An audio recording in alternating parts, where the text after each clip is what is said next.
the ups and downs of moving to Portugal. We want to help you along the way. And sometimes it's euphoric and sometimes it's a little bit challenging. So wherever you're at in your journey, let us know. And obviously, some of you are already here having a great time. Let us know. In fact, I wrote an article about this, which I think, yes, it did. It came out today in the Portugal Resident about Portugal's A Vida Boa, our version of the Dolce Vita here in Portugal. So if you've got any evidence of that, of great things that you've been, those moments, those lovely Portuguese moments when you're thinking, yes, it's all been worth it. This is what it's all about, living life here in Portugal. Share those in the chat as well, if you will. So thank you for being here. Get the questions coming in. I do believe we are streaming on YouTube now. So let's say good evening to Gilda, Queen of the Visas. How are you, Gilda? Lovely new hairdo. Thank you. Hi. How are you? Very well indeed. And there was a lot of light on your screen earlier on. I did make the joke, are you already at the Taylor Swift concert? That's the big ticket, isn't it, this weekend? She's coming to Portugal, to Lisbon this weekend. And it leaves me not cold exactly. I'm not critical of Taylor Swift, but doesn't do much for me. But I know there are some serious fans of Taylor Swift, including Jerry possibly, who's just unmuted to say so maybe. Same with you, Jerry. No, I was offered 2 tickets. Unbelievably, I was offered 2 tickets earlier in the week. I didn't even look to see how much they cost and so on. I couldn't name one Taylor Swift song, not one. So we won't ask you to sing one then tonight. No, okay, I have got tickets to see Bryan Adams, who's coming to Lisbon later in this year, in November, I think. How amazing. All the big stars coming to Portugal. Isn't that good to know as well as part of your new life here, that the big stars are touring here in Portugal? You've seen Elton John, haven't you, in Portugal as well? Yeah, amazing. Yeah. Amazing.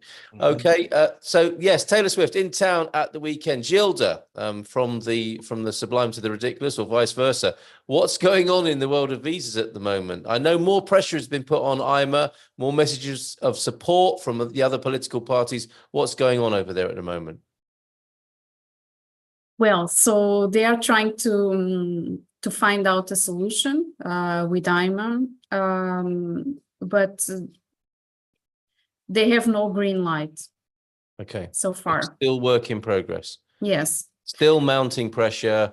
Still things to sort out and solve. Still a great volume of people wanting to move to Portugal, and we're just watching this space. But step by step, this week we could see some evolution.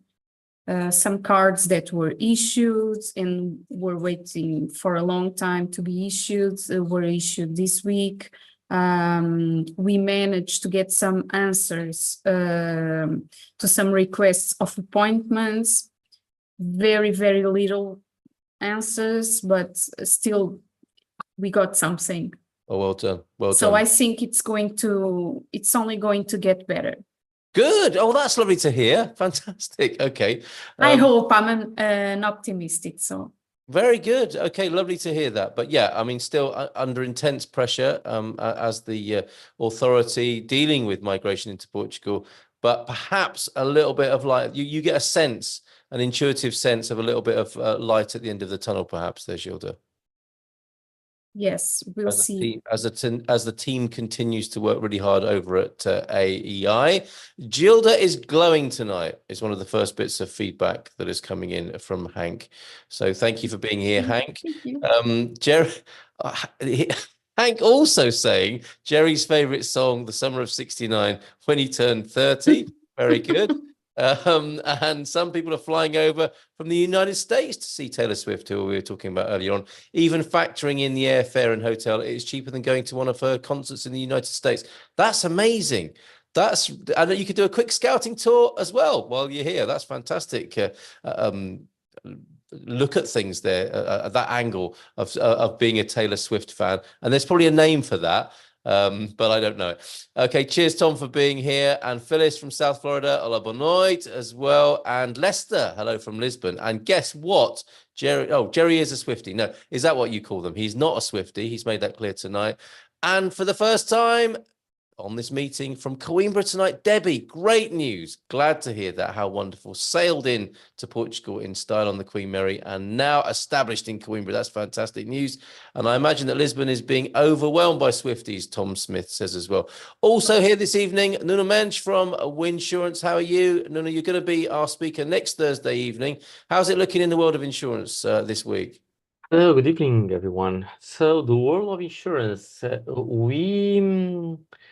we are being overwhelmed, more and more overwhelmed, because something that I have reported about a certain hospital that, in my opinion, is getting some or trying to get some advantage of customers, telling that the insurance policy doesn't cover, or that they cannot contact the insurance policy to check which cover the person has.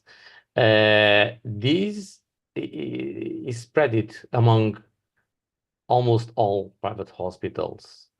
And for example, we have one specific situation that the hospital charge the person fully. So assuming that he don't have an insurance policy, and also has charged the insurer. So part of our daily time is handling with these, which is becoming something huge. I can confess. So wow. basically this. Yeah. And we'll be talking on next week about this, and about something that I usually don't talk about because I don't like to talk much about ourselves, which is how we can add value to your experience, life experience in Portugal, especially handling with insurers. Yes. Because we do the bridge between you and the insurer. Okay? And that is just so valuable. And we'll find out more about how Winsurance do that for you. And in light of what you said, with hospitals pushing back a little bit, you can push for clients. And if that is a mistake or if it is being done incorrectly, you can lobby on behalf of your clients, right, Nuno? It's what we are doing every day, several times a day. Wow, that's very interesting to hear, but wonderfully reassuring, just like you, Gilda and team, that you're working hard on behalf of clients. So I really appreciate you, and thank you for being here tonight. And we look forward to your webinar next Thursday as well. We've got a great dream team lineup tonight, including Daniel as well. We'll come to you, Ben, from Spartan FX, because I think there's something going on July the 4th in the United Kingdom. We'll come and talk to you about that in a minute. And Vera as well. Vera Simal is here with some new information to share as well. So we'll come to you too, but not until we've spoken to Daniel, who was with us for the previous webinar, led mainly by Andrea Gonzalez, of course. She did a great job tonight, Daniel, explaining how people need to get their wills configured, right, when they're here in Portugal. She indeed did a great job. And as I said, probably this is the last time that you're going to see me. I'll just leave Andrea to it, and she will do a proper job for sure, representing No, Daniel. Yeah, it was a great webinar. Andrea was great. She understands in depth the international world situation. So yeah, I'll need to convince her to come sometimes, because she will do a great job in Dream Team as well. Yeah, thanks, Daniel. He's only joking, Gilda. Sometimes, not always, Daniel. Okay. We'll miss you a lot. Take a note, Daniel, of that. The sudden disappointment coming from Mrs. Pereira there. Daniel turned his lights on. Yes, there comes a point in every evening in Lisbon when the sun goes down, and it's getting later and later. It's fabulous in Lisbon at the moment. Yes, Jose Cruz pointing out that Daniel is, the lights are on in the office now. It was lovely to see the sunset earlier. Oh, here we go. We might get a bit of a cityscape now from Daniel. A light show. Talking of which, and we'll come back to this. We might have to come back to it at the end after the questions. Look at this live light show of the Lisbon skyline. How about that? Thank you very much, Daniel. Much appreciated. Which floor are you on? 19th floor. So we're quite high. Fantastic. That's wonderful. So we'll see the sunset over there. There was a green light in the sky on Friday night. I actually saw it. We will talk more about that towards the end, because there are all sorts of theories. And I think we have a theory among the dream team tonight. So we'll return to that a little bit later on as we probe more into what that was in the sky over Spain and Portugal last Friday evening. I have to say, Gilda has me beat by miles and miles and miles. I wonder what that's, what's being said there by Hank. Suffice to say, he likes your hairdo, and so does Laronda, Gilda. Loving the hair, Gilda. Perfect length, sizzling. If the dream team ever want to try out their new hairstyles, all they have to do is show up here tonight, and you'll get feedback on your new hairstyles. But you are looking great this evening, Gilda. Vera, you're also with us tonight, and you've got some new information for us, Vera Simal, presumably down there in the Algarve, where I'm sure it's lovely as well. Yes, hello, good evening to everybody. Yes, the weather is lovely from today. Until yesterday, not that great, but better now. We've turned a corner, haven't we? The good weather is here for the summer now. Please tell me that, Vera. Yes, it will. From tomorrow, especially, and on Saturday, even better. At least in Algarve. I'm not sure about the rest of the country, but no, don't be like that. It's official. Gilbert Coast, Lisbon, Porto, everywhere. That's wonderful. So what's new with you? All right, so what I have some news to share with you. So basically, unfortunately, Mortgage Direct has suspended the mortgage service provider in Portugal. Was the decision of the company. I regret to inform that. But anyway, I will proceed with the mortgage advising in Portugal under another company. So I'd like to share with you, I will be part now of Credit Casa, and everything will remain the same. We still have the best contacts with all the banks and all the same best rates and conditions to you all, to our clients. Okay. All right. So effectively, the shop window is changing, but people can still rely on the same excellent service from you. Everything is exactly the same. I'm just going to work under another license by the Bank of Portugal with this company. And the rest will remain exactly the same conditions, great rates from the bank. We can offer such a low rate at the moment at 2.9 fixed for non-residents.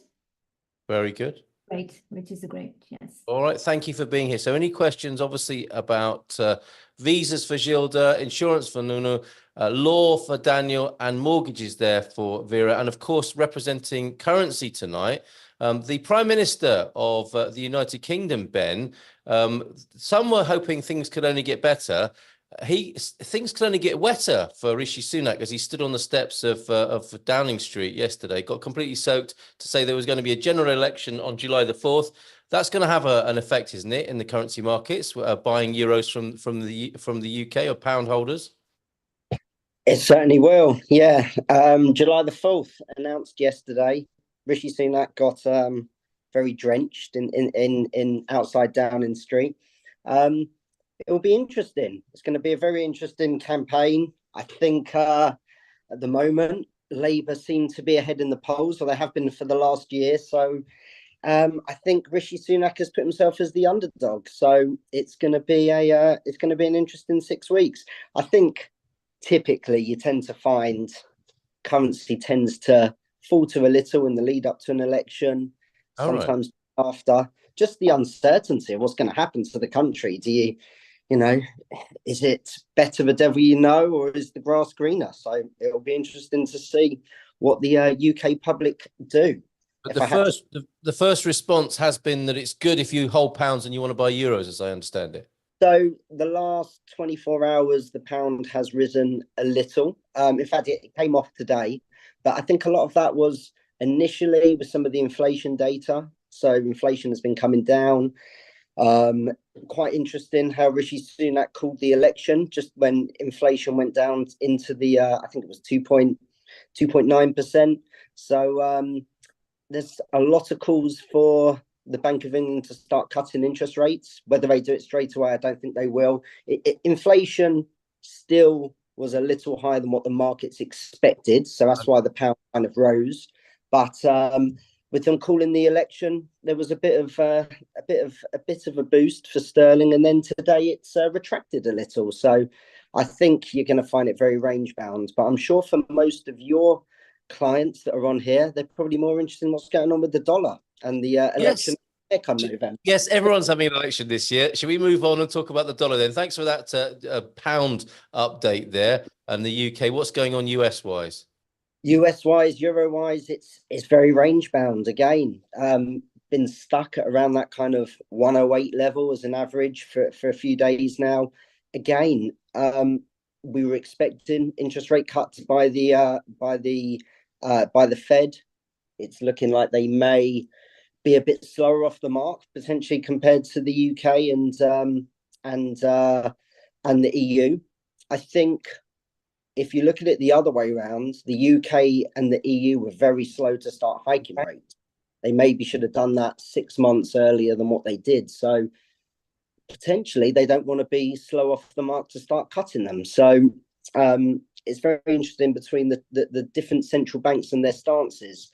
I would imagine if the Fed do not do not cut, that you'll probably see the dollar remain relatively strong. I mean, personally, I think it's quite strong now if you look at it historically anyway. Yes.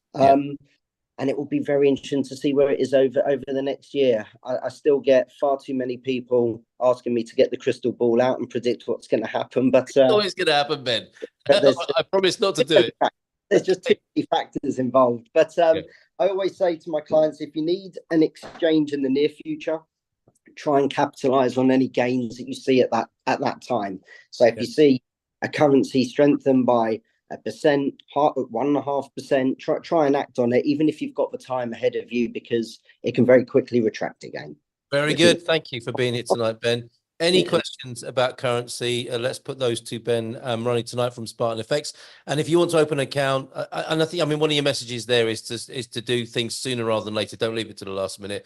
You can open an account with Spartan Effects absolutely free of charge, and you can find their details in the Expats Portugal business directory. Great. Okay. So yes, LaRonda, not only visas, insurance and law. Oh my, you say, but currency as well tonight. And we will do a little bit of cultural questioning as well as the specialist areas of our wonderful dream team this evening, and mortgages, of course, with Vera this evening. So I want a bit of feedback for Jerry here. Firstly, good evening. This is from Derek in the Algarve, and thanks to Jerry for responding to our call this week. This was regarding the IMT driver license renewal, which can now be done at the camera. We spoke to them, and seemingly the entire IMT system has been down for over a week. Oh my goodness. So it's not just that I'm having problems. IMT would appear to be as well, but down for a week with no date for it to resume. That's from Linda and Derek. So if you're having problems with that, you're not the only one. Looks like Linda and Derek have been having trouble too, but grateful for their conversation with Jerry. We have some focus from Tom. I'm starting to get some focus on a settling place in Portugal. Always good to hear about new places that people are settling in Portugal. I'm looking at areas in Almada and Sejal. Is the area around Coroias station good? I know Gilda lives in Sejal. We'll come back to that. That train line that goes into town, across the bridge and into town, is a great train line to consider, I would say, if you're thinking about living south of the river. And I think the big question, continues Tom, is how the next government will change the UK-EU relationship. Well, that's going to be interesting. Let's not get into that, for goodness sake, here tonight. First question from Phyllis in South Florida. Can we change your address for our NIF and become tax residents after purchasing property in Portugal, or do we have to wait until after we get our residence card? And muito obrigado from Phyllis. That's going to be for you, Gilda, isn't it? Hello, how are you? So you can ask for exchange of your NIF's address once you buy a property, but that is not the only thing that they are going to ask. They also want to see at least a visa on it, or a document from the parish stating that you live there. Okay. So yes, you can change before the residency permit, but the requests are higher. Okay, wonderful. Thank you very much. Phyllis, anything else we can help you with? Do let us know. You're over there on Zoom. So let us know if there's any further questioning from you. Let's go over to YouTube for a moment. We're also getting questions, and might need to speak a little bit slower. Zoom captions are wild today. Not able to keep up with Carl's speed. Sorry about that. I will slow down a little bit. I'm as fast as that Meteor on Friday this evening. Very exciting tonight, talking about these various subjects. Mr. S. Hola. If the decreto, this is staying with you, Gilda. If the decreto de prorrogação, you know what I mean, the títulos de residencia ending in June isn't renewed, will people become illegal? So there is a big June, not exactly a deadline, but there was an extension to June, wasn't there? And so what's going to happen in June if this hasn't all been taken care of, Gilda? Well, most likely it's going to be renewed, the decree, until the end of the year. But because the government changed, we don't know if they are even aware of that situation. But I'm going to send an email tomorrow to ask what they are thinking to do about that. So maybe next week I can give you an answer. That hadn't occurred to me. So it's possible the politicians were just thinking about getting elected and they weren't thinking about every possible scenario they were going to inherit. This is one of them. So they may not have even known that they were going to be finding themselves in this June. I mean, it's not far away, is it? Let's face it. Is it the 1st of June or the end of June? It's until the end of June. Okay, all right. So there is some play there, a little bit of tolerance, but that's something for them to figure out quite quickly. Yes, but I'm going to write an email tomorrow to the correct person that is in charge of this situation, or that can ask the correct persons to see if they thought about it and if they did, what they are going to do about it. Very good. Okay, because we need to know. I mean, this affects a lot of people, doesn't it? And would you mind pronouncing that correctly for me? The decreto, whatever that was that Mr. S is describing there. Decreto de prorrogação. That's what I think I said that. Okay. The títulos de residencia. Okay, so that ending in the end at the end of June isn't renewed. That's a big situation for a lot of people. Gilda is all over it. And you say you might be able to talk to us about that next week, Gilda.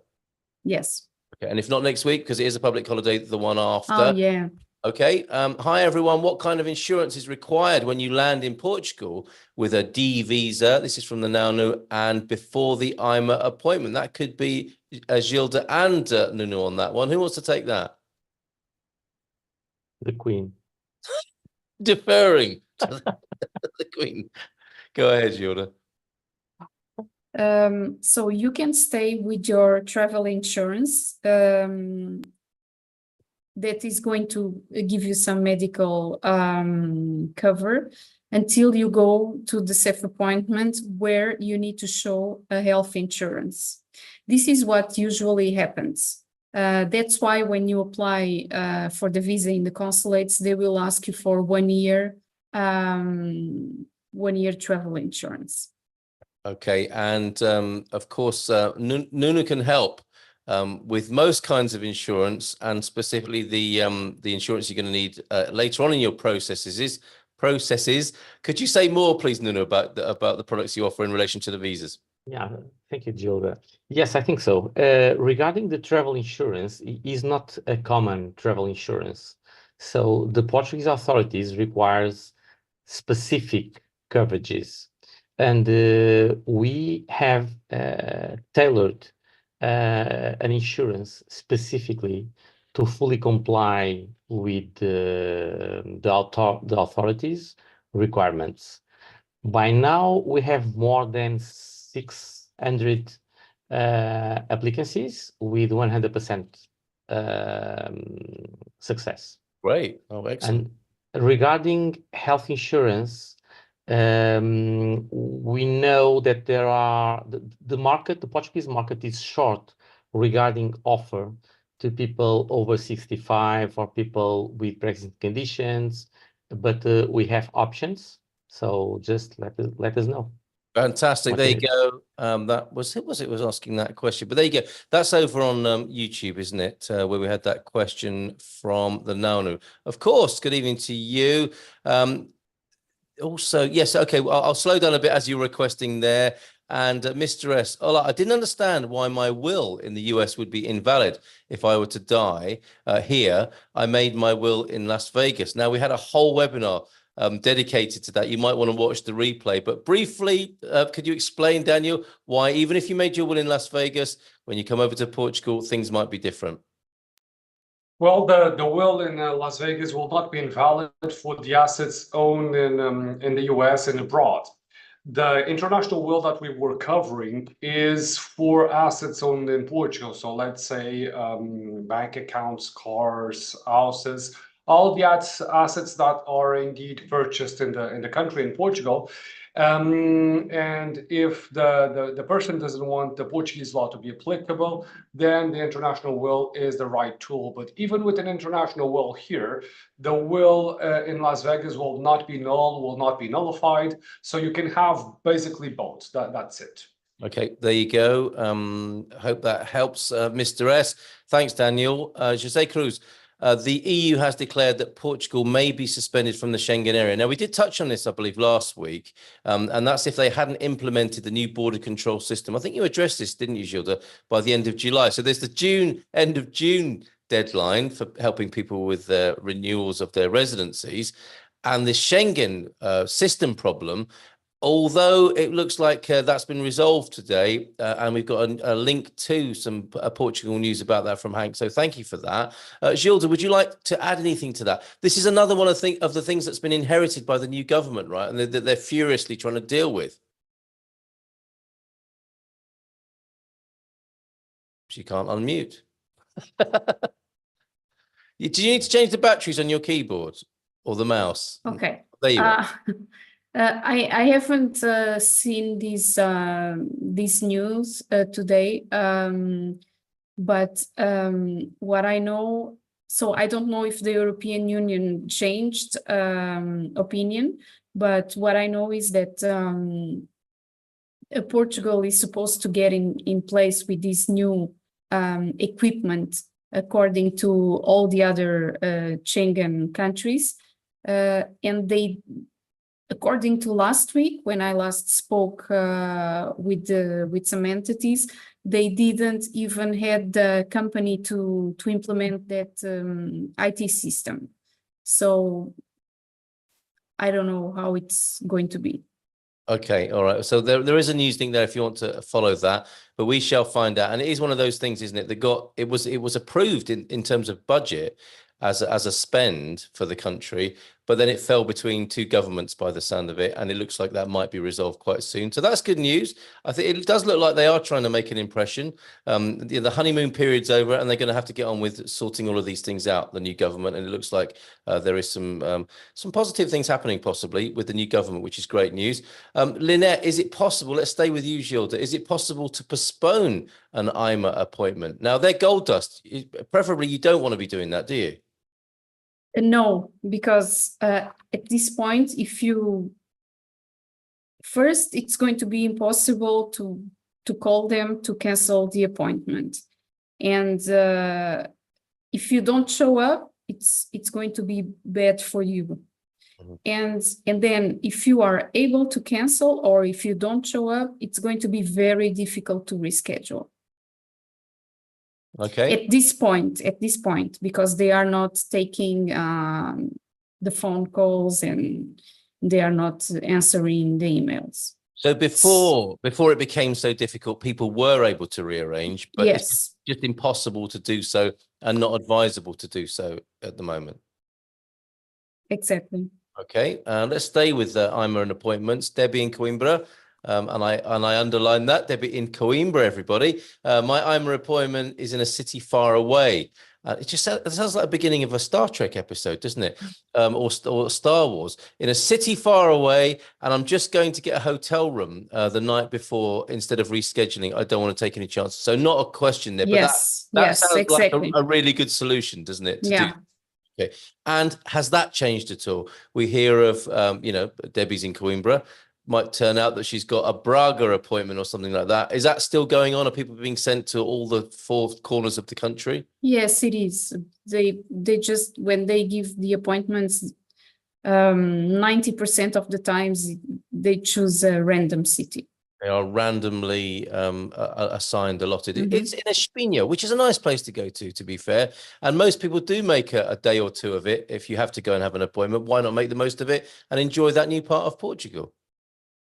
Yes, and it's not that far away. No, absolutely. Espinho is a nice place to visit. So yeah, why not make a trip of that? Thank you. And yes, Charlie and Grace went to our office the week before, just so we'd be familiar. Reki also advised then possibly. It helped us to be more comfortable when we arrived on the day. That's fantastic. Thanks, Grace. for adding that as well. Let's go back over to YouTube. Keep those questions coming in. Let's not run out of time tonight. I think Mr. S was just setting up for a joke here with the will that was made in Las Vegas. So what happens in Las Vegas stays in Las Vegas then. Very good, Mr. S. I don't know now if that is a serious question or not, or you were just setting us up for a joke there. What is the processing time frame for the D7 visa from the San Francisco office, Gilda, please? And can you give us a more general roundup around the world of times taken for processing? I know that San Francisco is between 2 to 3 months. Okay. More likely to 3 months than 2. Okay, very good. DC, should we work our way around the globe, or do you just want to give us a few highlights? DC, it's a little bit faster. Usually they respect the 2 months. Okay, all right. So do you want to give me any more? In UK, it's the fastest one. Usually 1 month. Well done, UK. Looking for good news from the UK. There's some fast processing times to get out of the UK. Wow. Okay, thank you very much for that. Let's go back to YouTube. I watched the replay, but I thought she said it had become invalid. It's the configuration that's important, isn't it, Daniel, to make sure that the new will in Portugal executes the former will, and to make sure that that configuration is in place is the main point that I took from the webinar tonight. Correct. But basically, let's have the following situation that a US national is living in Portugal, owns a property here, a car, and a bank account. And that will that he has abroad in the US is indeed covering the situations here in Portugal. But as he does live in Portugal, has a residency permit here, and is a tax resident here, the assets in Portugal will be liable, let's call it, to have the Portuguese law applicable. And if that person doesn't want to have the Portuguese law applicable, let's say that he does have kids, but the kids became estranged, so he does want the kids to inherit the property here in Portugal, or any other configuration, that is not the typical Portuguese thing of passing on the property to the kids, then having the international will is quite useful. That's the main gist out of the international will situation.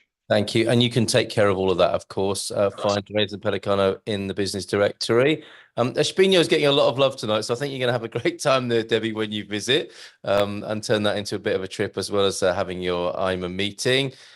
We've also got over on YouTube, Gilda, this is for you for sure.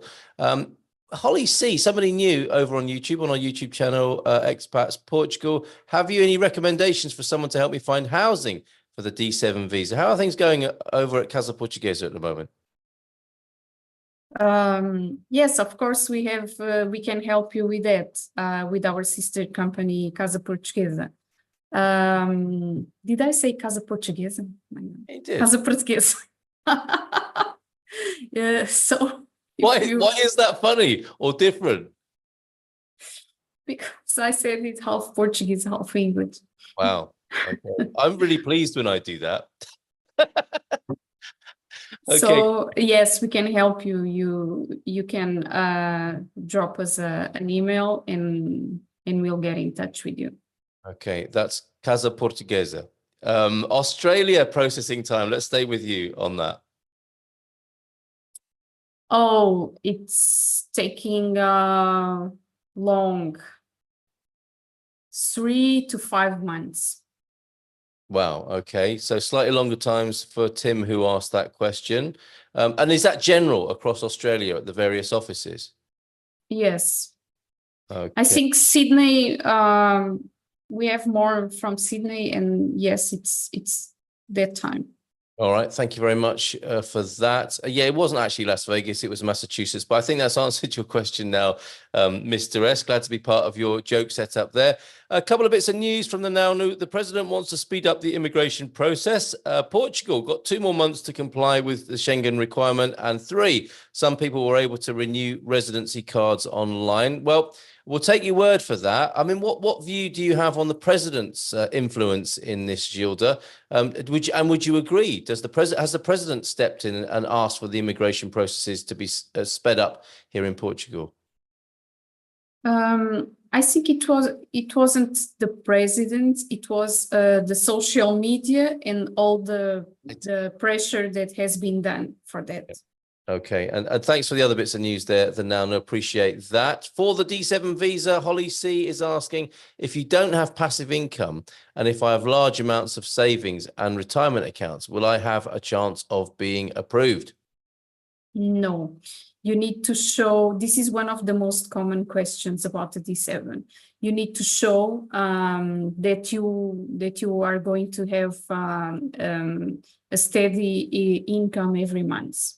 Okay. What people sometimes do is that they work on their savings in such a way that they can give you at least a profit monthly or quarterly by interests or some other type of income that it's going to be at least the Portuguese minimum wage. Okay, so there you go. So maybe an alternative is required. So have a chat, call the office, and if it's not the D7, it may be another solution that Gilda and team can help you with. Answering questions tonight about migration to Portugal, of course, the Dream Team, visas with Gilda, we've got insurance with Nuno, a law with Daniel. Vera is here to talk about mortgages. If you want to look at financing a property, we can ask questions of Vera. And of course, all important currency exchange with Ben Amrani from Spartan FX here this evening. This is the Dream Team. And I think, yes, you'll be having a well-earned rest next week for Corpus Christi. It is a public holiday here in Portugal. Stay tuned, though, because we may have an alternative. But otherwise, we'll see you in 2 weeks' time for the Dream Team session. This green light in the sky. Let's talk about that for a moment while we wait for more questions to come in over on YouTube and here on Zoom. We're only here for another 20 minutes, so make sure if you have got a question, ask it. Don't leave it until the last minute. Pop that into the chat now and ask it over on the YouTube chat as well. I was sat with friends in the garden late on Friday evening, about midnight, and I saw what I thought was a firework, but it lasted a little bit too long, and it was quite a lot brighter, even by Portuguese standards, than a lot of fireworks I'd seen. And it was a bluey green light in the sky. Later to find out, well, one theory was that it was a meteorite. I'll ask our panel. Daniel's all over it already. I'll ask our panel what they think. I don't know if you heard the news, Ben, if it was the green of greenbacks and currency. You probably didn't hear about it in the UK. It was very exciting here. Did you see it in the Algarve, Vera?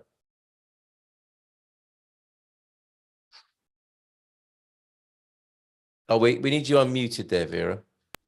Sorry, say again the last part. Did you see the meteorite last Friday night? Did it fly No, I across didn't. Algarve as well? Okay. I didn't.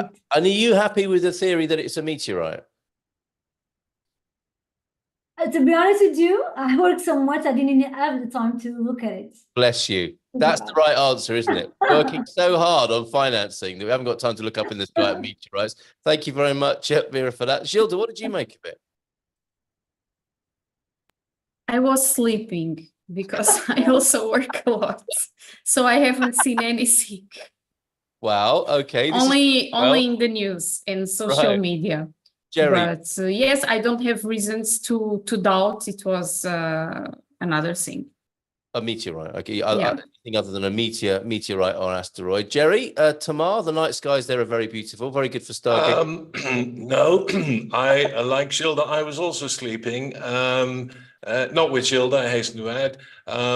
But I am expecting to meet some green men walking down the street at some point soon. I expect that's going to happen. It will make a nice change from Templar Knights, won't it? To have some Martians there, or Tamartians, I guess you'll have in Tamar there. Very good. Very good. Tamartians, yeah. Here all evening. Daniel, what's your theory? Well, I think that by the green background that I just inserted, you know my theory. This is a result of Sporting winning the championship. And I think we've got confirmation from Nuno, haven't we? From NASA. There it is. I was going to ask, is it so it lands on Benfica Stadium? Yes, that was the idea, Ben. It looks good. Very good. Thank you for that. Brilliant. Some say, or the question is being asked, was the Meteor here a D7 or a D8? It was a golden visa, obviously. And did it get the NHR? No, not even a Meteor after that deadline gets the NHR. I think I'm correct in saying that, Gilda. It was very fast and the tax office was closed as well. So it was very beautiful. I saw it, and I'm happy to go with your theory there, Nuno. If you want to add anything to that. There are images that speak for themselves. So there you go. Enough said. This was the case. All right. Thank you very much for solving that mystery completely for us. Question from Laronda then. Back to the questions. Is it possible to add my daughter as a beneficiary to my Portuguese bank account? Or do I need to make a will to make sure she has access to any money in it after I die? That's a really good question. And I think Daniel's responded to that straight away. Is it a good idea to do that straight away, Daniel? I know you're saying it can be done. Is that a good thing to do for somebody who's moving to Portugal? Yes, it may be a good idea, but it's a yes and no and depends answer, as a lawyer should do. So it's quite common in Portugal that people do have another beneficiary for the bank accounts. If something occurs, then the person that they trust can access the funds and move the funds around. But the problems do arise when, let's say, one of the kids has access to the bank account, but the others don't. And the kid that has, well, takes all the money out and then doesn't distribute evenly to the other heirs. So it's I would say a custom in Portugal that people usually do deliver the bank account access to someone else. And that upon death, this is the first thing that people usually do. They'll clean up the bank accounts, but this is not what you're supposed to do. You are supposed to communicate the passing away to the bank, to the tax authorities, and then whenever the legal proceedings are done, and this is the habilitação de herdeiros, or basically the deed of communication of the heirs to with a notary, then the money can be taken out and distributed by the heirs. But so if you only have one heir, like Larondo, I'm sorry, was pointing out, I would say that this is not a problem or a major problem. But if more heirs are involved, then this may be a bit problematic, because the heirs that, well, are harmed by the eventual wrongful distribution can contest this in court, and things can get a bit sketchy. So it depends on the personal situation. And if you have two kids, well, provide the access for the bank account of the two kids. And if it's just a bank account, they can split the money evenly. If it's more people, then things do get convoluted. So be wary that this may start full Game of Thrones war for the heirs to dispose of the assets. Yeah, that's a very fair and good answer. So thank you, Daniel. And a great question, Laronda, has to be said. So thank you very much for asking that. Grace agrees. Yeah, so thank you for that, Daniel. Much appreciated. Let's go back to YouTube. Questions coming in now. And I'm reminded as well that talking of football, as we were earlier on, Portugal's first game, by the way, in the Euros, Euro 24 tournament, June the 18th at 8 o'clock in the evening against the Czech Republic there. So Portugal will be very excited, I'm sure, about that upcoming football tournament, a month of football from June, mid-June, I believe. Right, YouTube then. Let's get back to the questions over there. Sorry, I changed my browser to see when Portugal were playing. Fat Baker is in. Good evening, Carl et al. Good evening to you, the Fat Baker. Any whispers on D7 changes for 2025 from K Renee? What are the rumours then in the industry, Gilda, that are coming through, that are emanating from probably from the street upward, right? But is there anything you can tell us that any changes that you're suspecting for 2025? No, we don't foresee any changes in the law. Right. So, but the changes in immigration are probably for work permits and that part of migration, not so much the D visas or the D7, D8 visas. I understand. Exactly. Right. It's going to be more for people that are coming to Portugal to look for a job, or that are coming to Portugal as a tourist and try to get in and find a job without having a work visa. Okay, all right. Thanks for that answer. Let's stay with you. Will cryptocurrency profits work for the D7 visa? Portugal's seen as an attractive place to come for people who work with cryptocurrency and Bitcoin.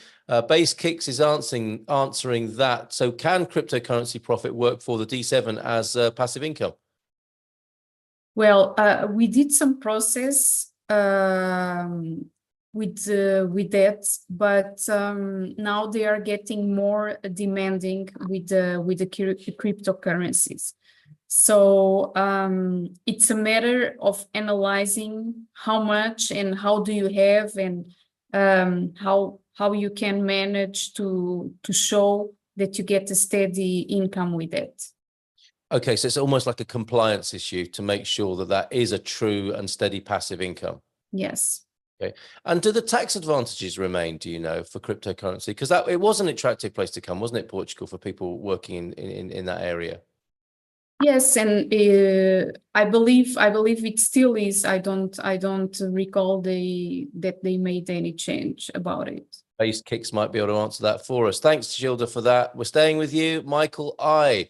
Over there. Thank you for being an Expats Portugal member over there on the Expats Portugal YouTube channel. To Gilda, I have a consular appointment in Newark, USA, of course, for the D7.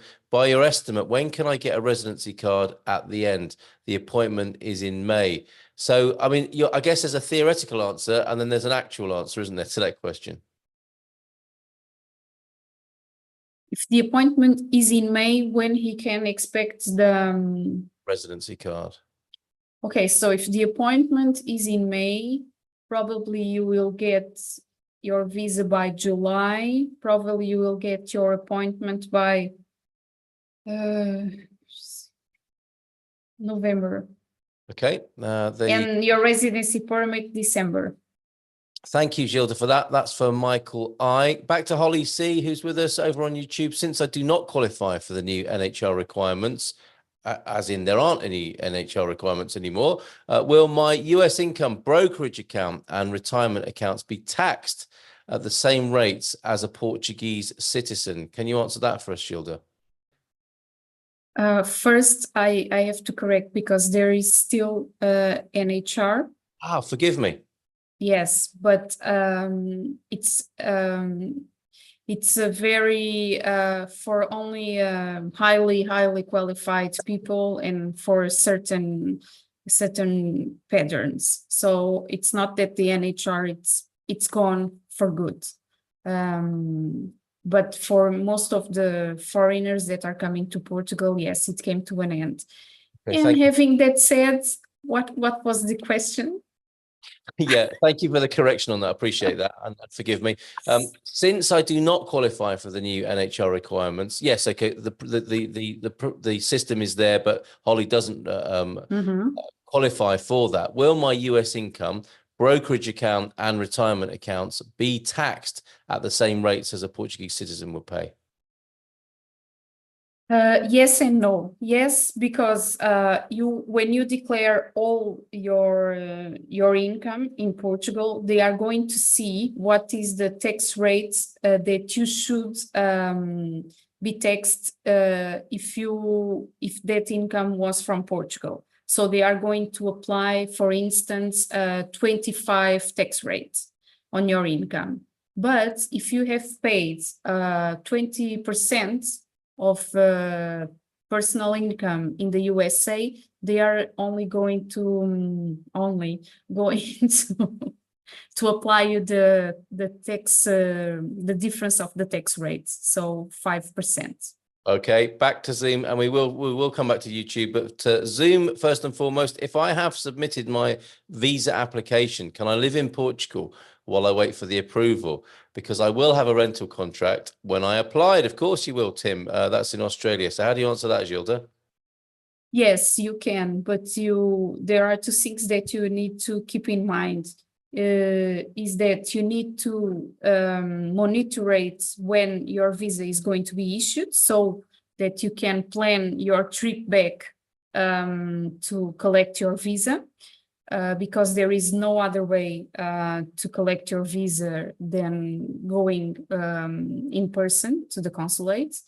And And also you need to be aware if you're staying in the country is not going to exceed your time as a tourist here. Yeah, I mean, essentially you're on a tourist visa, aren't you? And that's 90 days for most people, isn't it? Okay, so there you go, Tim. I hope that helps.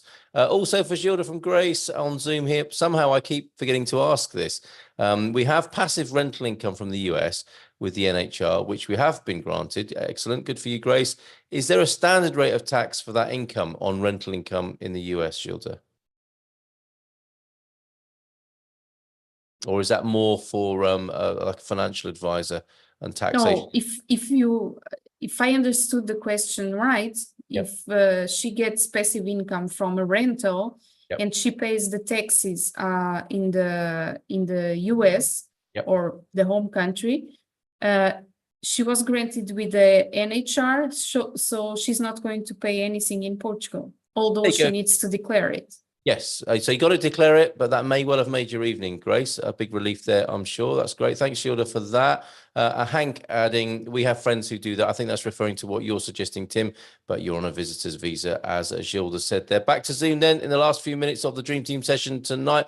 I want to come to you, Vera, so just to talk a little bit more, if you will, about some of the basic terms and conditions of getting financed here in Portugal, because you did talk about a very favourable interest rate at the moment, and it would be good to talk about the multiples and the age limits and stuff, the sort of usual questions people ask, if we can squeeze that in tonight. We have the Squire of the Shires with a Bonoit over there on YouTube. Question, we seem to have enough for the D7 for me, says the Squire. Could my wife apply for a D1 to go alongside that D7? Would you recommend that as a strategy, Gilda? Why would you do that? Well, yes, I'm not entirely sure, but well, maybe she can apply for a D1 if she has a promissory work contract. Yes. Okay. All right. And I think we had this before, didn't we? Of somebody coming on a D7 and offering their wife a promissory work contract or something along those lines. It wasn't a D7, was it? It was somebody, I think, probably on a D2 who was then going to offer a work contract to their spouse, which we thought wasn't such a great idea. No, you Right. should ask for the visa to, like, for a visa that spouse can ask to come with the main applicant. There you go, Squire. So perhaps a call to EI to clarify on that would be great. I think we've caused a little bit of concern for the Naunu. Sorry, what is the law change for the people in 2025 who are applying for residency after coming on the tourist visa? I might have missed that. You're talking about people who've arrived in Portugal, weren't you, looking for work?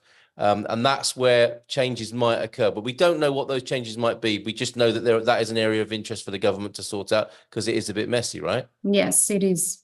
Yeah. Okay. So nothing to worry about for you then now, No. as far as I'm aware.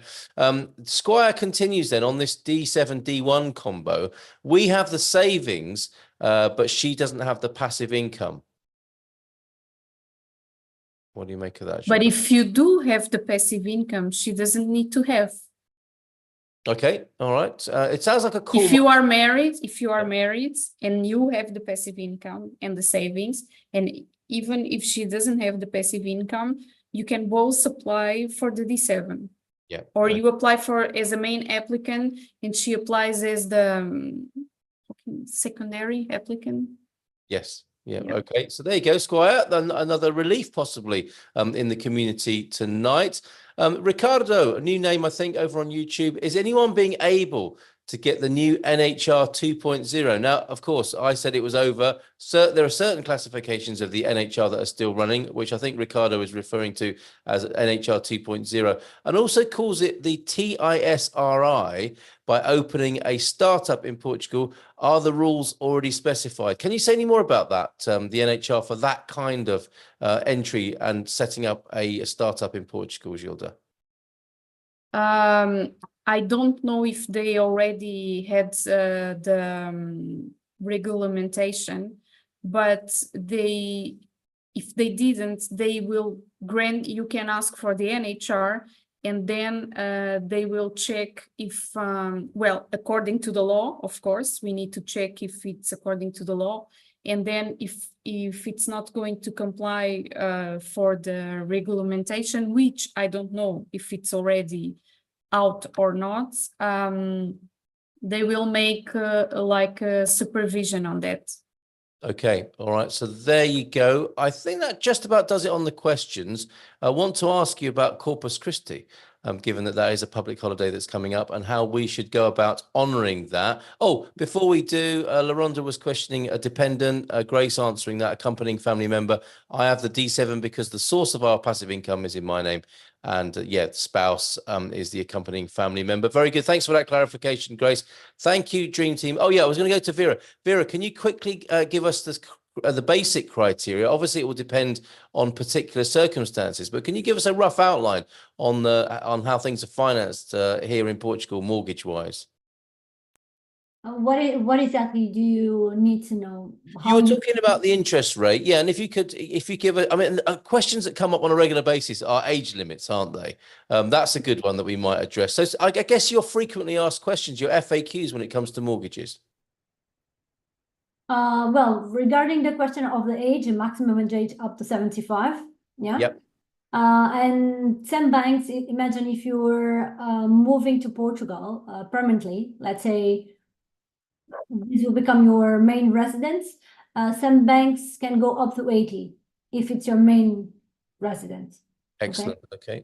If you buy your first house, your main residence, and you're moving permanently to Portugal, Right. it does not apply for a holiday home. Okay. Excellent. And you spoke of a favorable interest rate at the moment. Could you tell us a bit more about that?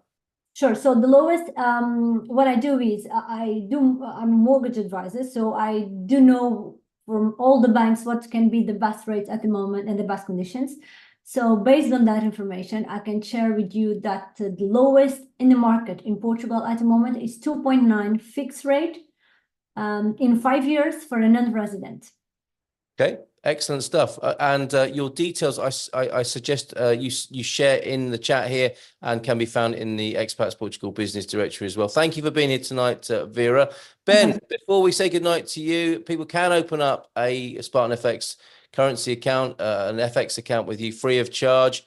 And you were talking about, you know, the ups and downs. You have certain strategies for ironing that out and taking away some of the anxiety as well, don't you?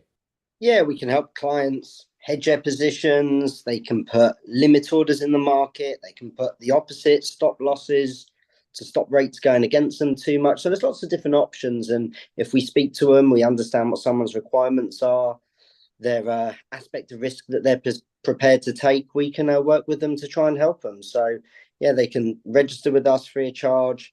We'll have a chat with them, find out what they need to do, and try and work out a solution for their time scale that they've got on needing the funds. But really the best thing is if they plan in advance. I mean, a lot of clients now will contact us at a fairly early stage.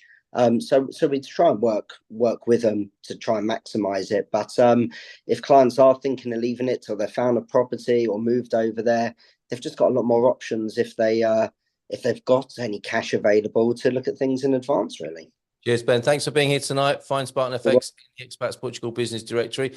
Daniel, thank you for being here tonight and the earlier webinar as well, of course. Corpus Christi, next Thursday, it's going to be a public holiday here in Portugal. How should we prepare? How should we celebrate? Well, I have no idea, to be honest. This is a question you that you should ask probably Nunu, because I'm not. It's usually the holidays that are connected with religious holidays. I'm not the best guy to ask. But you will be having a day off nonetheless and making the most of it, I hope. I will. All right, good for you. Enjoy your rest, and we'll see you in a couple of weeks' time. Nunu, Daniel suggested I ask you about this. Was that a good idea? Yeah, you could ask, and Daniel can suggest. But for me, it's a holiday. No matter if he's public, if he's religious or not, it's a holiday. Point. All right, well, have a good one. Nothing much, honestly. However, you're relieved of duties at 9 for the Dream Team next Thursday, but you'll be with us for the webinar at 7:30. So thank you. You see, it's a working day, so we appreciate that, Nunu. Thank you very much. And thank you for being here this evening. Really appreciate you. And finally, Queen of the Visas, how will you be celebrating Corpus Christi? Is it the beginning? Is it the marker in the year to tell us that the Santos Populares is coming, that we can eat sardines again, Gilda? Is that basically the what's happening? Not really. Okay, thanks for all your help. I'm going Katie, to on this I'm particular going to question. celebrate, and I took a day to relax with my husband, so I'm looking forward. All right, fantastic. You have a great break. What Rhonda said, you're all great. Thank you for that, Rebecca. And a nice, a lovely compliment there from La Rhonda. Another great webcast. Expats Portugal and the Dream Team always comes through with the latest information. Very much appreciated. Thank you for being here, La Rhonda. Over to you, Jerry, to close. Yes, thank you. Thank you, everybody. Thank you, Carl. Right. Okay. Well, next week we have Nuno, who's not getting the whole night off, is going to join us and tell us about the national healthcare service in Portugal, as opposed to the private healthcare service, and what are the pros and cons of each, and what are the approximate costs for private healthcare in Portugal. But then we will, as you've already mentioned, Carl, we won't have a Dream Team session next week because most of our members will be taking the night off. I don't know what you celebrate in Corpus Christi either. Perhaps we should find out. We all should perhaps go away and find that out. It's a nice bit of homework, actually, isn't it? A very good bit of homework.